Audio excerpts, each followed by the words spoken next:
The first time Ana Reyes saw a human kneel, it wasn't out of reverence. It was submission, forced, trembling, and televised across every surviving colony block. She was 16, her father still alive, his hands bloody from smuggling forbidden literature. The broadcast had ended with a scream, then silence. A lesson carved into her mind, not through words, but through absence. Now, 12 years later, she stood where he had fallen. Anna's boots crunched on scorched concrete as she approached the perimeter of Control Zone Delta. Above her, a Zarn patrol drone buzzed like an angry wasp, scanning the slums below. Around her neck the black shock collar pulsed faintly, a reminder that even her thoughts were borrowed. "You're late," Samir muttered, emerging from behind a pile of shattered steel. He tossed her a data chip. "Prototypes charged. 2 minutes of freedom if it works. Death if it doesn't." Anna didn't smile. "Then let's make every second count." Samir Cho had been her shadow since the first blackout raid. Where she was flint, he was friction, agitating, sarcastic, tireless. Beneath his disheveled exterior was a mind that had reverse-engineered Zarn neural clamps using parts from a salvaged microwave and a stolen medical scanner. The two ducked into an abandoned purification plant, the air thick with rust and old ozone. Crates of outdated Earth tech lined the walls, scrap to most, weapons to rebels. Anna glanced at the prototype Samir had mounted onto a cuff. "You tested it?" He nodded. "On a rat. It didn't explode." "Encouraging." She strapped the cuff to her wrist and inhaled deeply. The moment she pressed the node, pain lanced through her skull. Muscles clenched. Her vision blurred. Then, the humming stopped. For the first time in years, her collar fell silent. Samir grinned. "Told you." "No," she gasped, eyes wide. "You hoped." A dull boom echoed in the distance. Another rebellion snuffed out. She didn't flinch. Outside, children ran barefoot through cracked alleys. Overhead, Zarn propaganda drones broadcast looping messages. Obedience ensures survival. Resistance ensures extinction. Anna stared up at the sky, fists clenched. "We're out of time." A young boy dashed past, his collar sparking, overcharged from stress. He collapsed, twitching. Anna ran to him. "He's seizing. The collar's shorting his synapses." Samir yanked out a screwdriver and jammed it beneath the unit, severing a wire. The collar hissed, then went limp. The boy gasped, eyes fluttering open. "He's breathing," Samir said. "But not for long. The collars have sensors. They'll know we tampered." Anna scooped the child into her arms. "Then let them come." Within minutes, they reached the tunnel leading to the reclaimer base, an old hydro-treatment shaft repurposed into a command post. As steel doors groaned open, faces turned toward Anna. Ragged, weary, but fierce. "Tonight," she said, placing the boy down gently, "we steal back our voices." A murmur rippled through the crowd. Elder Marin, whose spine was twisted from decades of labor, stepped forward. "And if we fail?" Anna met her gaze. "Then we fail fighting. Not kneeling." Marin nodded slowly. "Then we fight." Hours later, under flickering lights and cracked monitors, Anna watched a satellite feed of Zarn troop deployment. 10 armored carriers moved towards Sector 12, where the last rebel signal had gone dark. "They're hunting ghosts," Samir said. "But they'll find us soon enough." Anna pointed to a control grid node. "We hit here. Disable the grid, shut down power to collars within a 5-mile radius. Give people a window." Samir frowned. "A window to what? Escape?" "No," she said quietly. "To choose." Across the underground, engineers prepared disruptors, medics loaded stims, and scouts memorized layouts. Every man and woman had lost someone. Some had lost everyone. Anna looked down at her own hands, scarred, calloused, steady. "Do you remember what it felt like?" she asked Samir. He tilted his head. "What?" "Before the war. Before the colors. When your body moved because you told it to." He was quiet. Then, "No. I don't think I ever knew what that felt like." She turned away. Then we have something worth dying for. Moments before dawn, Anna stood beneath the rusted arches of the surface hatch. Above, drones patrolled, and guards slouched at their posts, complacent, confident in their empire. We've calculated a 38-second window between the first blackout pulse and the Zarn comm relays kicking in. Samir whispered beside her. 38 seconds to change the world. More than enough, she replied. The hatch opened with a hiss. As Anna climbed toward the surface, her breath caught. The air was dry. The city beyond was quiet, but not peaceful. It was the stillness of a noose tightening. Then came the voice. A Zarn speaker boomed across the plaza. Human detected. Genetic tag 871 Reyes. Surrender for reconditioning. Anna stepped into the open. I remember now, she said aloud, voice echoing across the concrete. What it feels like to stand tall. She pressed the disruptor. Every collar within range sparked, then fell silent. Lights exploded. Sirens wailed. Guards turned. Civilians looked up. And across the slums of Delta, for the first time in a generation, no one kneeled. Ash coated everything, rooftops, broken walls, even the lifeless bodies of the Zarn patrols that hadn't expected resistance. The collar disruptor had worked. And it had done more than silence control, it had ignited memory. Anna crouched beside the shattered remains of a drone, prying free its relay crystal. The morning air buzzed with energy, not from machinery, but from something long missing in these parts. Hope. Samir emerged from the smoke, dragging a power core across the blood-slicked street. 3 drones disabled, and 2 ground skimmers locked up. Their response times lagging. We bought ourselves at least 20 minutes. Anna nodded but didn't look up. Her eyes were on the sky. That's 20 more than we've ever had. Nearby, dozens of civilians, newly freed from their collars, gathered like people waking from a collective nightmare. Some stood trembling. Others sobbed in disbelief. One older man laughed until he collapsed. Anna stepped forward. You're free now. Not just of the collar. Of them. A young woman raised her voice, wary. And what now? They'll retaliate. We don't have ships. We don't have weapons. We don't need a fleet, Anna said. We need a signal.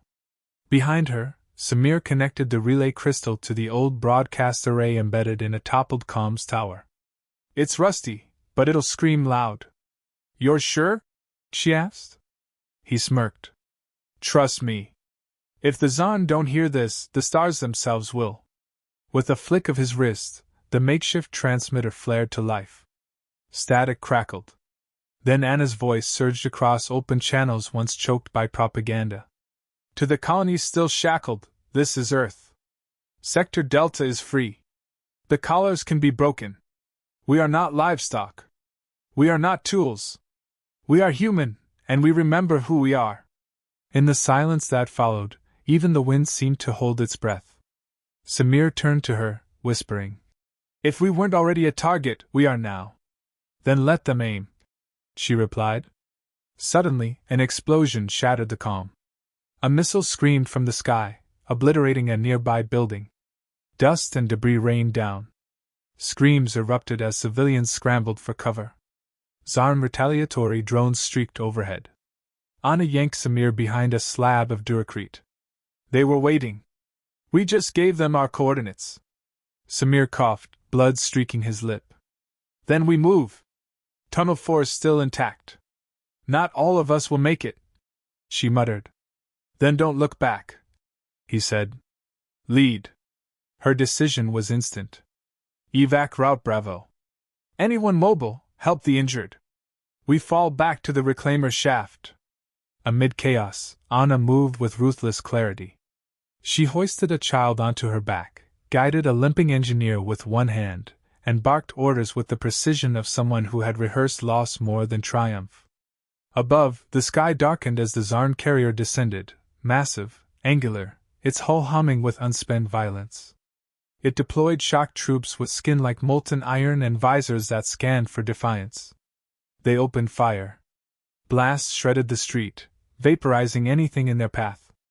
Samir flanked left, tossing a pulse charge into an advancing squad. It detonated with a flash of blue, toppling the troopers in a burst of electromagnetic chaos. "Down to my last charge!" he shouted, ducking behind a burned-out hovercraft. Anna reached him, face streaked with sweat and soot. "Then don't miss." With the crowd nearly inside the tunnel, Anna triggered the fallback barrier. A makeshift gate slammed down behind the last evacuees. From the tunnel mouth, she watched the city above unravel into smoke and flame. The Zarn weren't hunting rebels. They were erasing witnesses. Inside, Reclaimer Base flickered with failing lights. Generator 3 was stalling again. Medical units overflowed. Every hallway hummed with panic. Anna paced the command alcove, fingers drumming against steel. "What's our casualty count?" she asked. Samir checked the slate. 17 confirmed dead. 5 missing. Dozens injured. Anna looked away. "All because we dared to speak." Samir's voice softened. "And 100 more are alive because of it." She sat, exhaustion carving deep into her expression. "They're going to hit harder next time. With more than drones." Samir sat beside her, uncharacteristically quiet. Then, almost too softly, "What if we don't wait for them?" Anna turned. "I'm serious," he continued. "You've seen their comms layout. Their ground hubs are vulnerable. Their arrogance is their blind spot. They still think we're just survivors. We're more than that," she said. He nodded. "Then let's prove it." The lights dimmed. A low rumble passed through the ground, Zarn carriers repositioning overhead. Anna stood again. "Send a probe to Outpost Theta. If we can hijack the satellite relays from there, we can jam their orbital link and scramble patrol coordination." Samir raised an eyebrow. "You just declared war on a starfaring empire." "No," Anna said, her voice like steel sharpening on stone. "I'm reminding them what war actually looks like." In the flickering light of the command post, Anna's eyes gleamed, not with rage, but clarity. They had burned her world. Now she'd light theirs. The wind screamed over the ravaged plateau as Anna crouched behind the ridge, watching the Zarn communication tower flicker in the pale dusk. Each pulse from its crystalline apex fed a network that choked Earth's skies with surveillance. Taking it down would be a blow, not to their forces, but to their arrogance. Samir knelt beside her, rifle slung, face set. "Scanners show 2 perimeter drones, 1 sentry post, and a data handler inside." "Quiet run?" "Not tonight," Anna murmured. "We're not here to whisper." She raised her arm and tapped twice on her wrist cuff. From the valley below, 2 rebel squads surged into motion. Makeshift boots pounded dry soil, and scavenged rifles gleamed beneath hand-painted flags stitched from torn uniforms and prayer cloths. This wasn't just sabotage. It was a declaration. Samir exhaled. "You think Vral's watching?" "I hope he is." Commander Vral, architect of humanity's chains, had grown too confident in his empire's grip. Anna wanted him to see the flames. She wanted him to know their names before he died. A sharp burst of static cracked through her earpiece. "Ranger unit in position. Targets acquired." Anna keyed her calm. "No mercy. They didn't offer it to us." The rebels struck. A thunderous blast split the horizon as the base perimeter buckled under the detonation of a repurposed Zarn fuel cell. Heat and light cascaded outward in violent arcs, incinerating sentries in an instant. Gunfire followed, crude but precise, fueled by years of anger honed into resolve. Anna and Samir moved through the smoke like wraiths, blades drawn, cutting down the stunned defenders before they could react. One Zarn, a towering brute with metallic tendrils for arms, lunged at her, but Anna rolled beneath its swipe and plunged a blade through its processor node. Sparks burst like fireflies. Samir dropped another with a triple shot to the chest, muttering, "These bastards really thought Earth was conquered." Inside the relay core, heat from the external explosions had already cracked parts of the control surface. The data handler, a pale-skinned Zarn tech analyst, cowered against a wall of blinking instruments. His translator crackled with static. Don't kill, I can bargain. Anna strode up, knife dripping oil and blood. You studied us.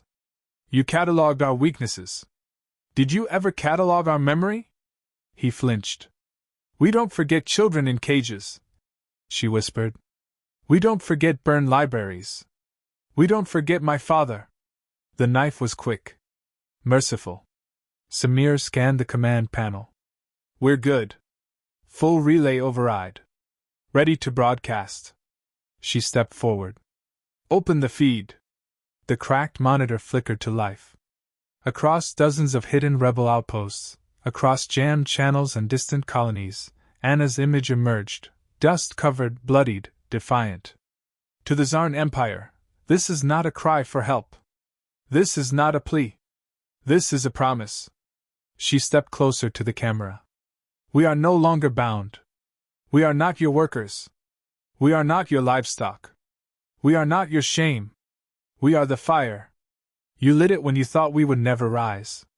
The signal cut cleanly, just as plasma rounds scorched the far wall. Contact, Samir barked. Inbound reinforcements. Heavy. From the east, a Tsarn vanguard force advanced, sleek walkers and glider tanks hissing over cracked stone. Anna grabbed a pulse charge, keyed it for maximum disruption, and hurled it toward the base reactor. We're not holding this position, she snapped. Collapse it behind us. The two raced into the dusk as the charge detonated. The core ruptured, consuming the tower in a cyclone of blue fire. Shrapnel rained like iron snow. The explosion illuminated the hills, where hundreds of freed humans watched from the darkness, hearts pounding. Anna didn't stop running until the smoke turned to night, and the roars of pursuit fell quiet behind them. Back at Reclaimer Base, the atmosphere buzzed with electricity. Word of the tower's fall had spread faster than fire through dry timber. Resistance cells once isolated now surged with newfound confidence. A map lit up before Anna, pinpricks marking every flare of defiance. We've sparked something, Samir said. But sparks won't win a war. Anna stared at the map. No. But they'll ignite a flood. A knock at the door interrupted them. Elder Marin entered, escorted by a grim-faced scout. Her robes were stained with soot, her eyes unreadable. We found survivors, she said softly. From the Nairobi resistance. Anna's heart caught. That group had been thought wiped out months ago. How many? She asked. 8. Out of over 100. Marin stepped closer.